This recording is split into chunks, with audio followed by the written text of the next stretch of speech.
যদি 2030 বিশ্বকাপে আবারও মেসি নামটাই আর্জেন্টিনার জার্সিতে লেখা থাকে, ভাবতেই গায়ে কাটা দেয়, তাই না? লিওনেল মেসির বিশ্বকাপ অধ্যায় শেষের পথে, এমন আলোচনা এখন চারিদিকে। 2030 সালে তার বয়স হবে 43। সেই বয়সে বিশ্বকাপ খেলার সম্ভাবনা খুবই কম, কিন্তু আর্জেন্টিনার সমর্থকদের স্বপ্ন এখনো মেসিকে ঘিরেই, শুধু নামটা বদলে যেতে পারে। লিওনেল নয়, থিয়াগো মেসি।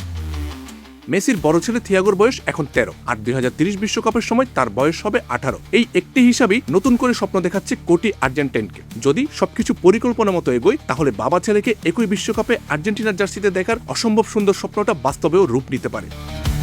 বর্তমানে ইন্টার মায়ামির বয়সভিত্তিক দলে খেলছে থিয়াগো। তার মূল দায়িত্ব আক্রমণভাগ সাজানো, তবে গোল করার ভূমিকাতেও সমান দক্ষ। ইতিমধ্যেই মায়ামির হয়ে আন্তর্জাতিক বয়সভিত্তিক একটি প্রতিযোগিতার শিরোপা জিতেছে সে। তাই তার প্রতিটি ম্যাচ, প্রতিটি গোল আর প্রতিটি উন্নতির দিকে এখন চোখ রাখছেন আর্জেন্টিনার সমর্থকেরা।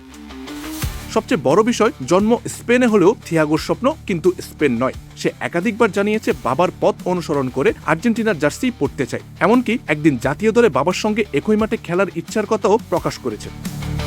অবশ্য বাস্তবতাও আছে। লিওনেল মেসির মতো কিংবদন্তির উচ্চতায় পৌঁছানো কোনো ফুটবলারের জন্য সহজ নয়। তাই এখনই থিয়াগোর কাঁধে প্রত্যাশার পাহাড় চাপাতে চান না কেউ। তবু স্বপ্ন দেখতে তো দোষ নেই। 2030 বিশ্বকাপকে সামনে রেখে আর্জেন্টিনার কোটি সমর্থকদের একটাই আশা, হয়তো আবারও বিশ্বমঞ্চে গর্জে উঠবে মেসি নামটা। সেটা লিওনেলের শেষ অধ্যায় হোক, কিংবা থিয়াগো মেসির হাত ধরে শুরু হোক নতুন এক ইতিহাস।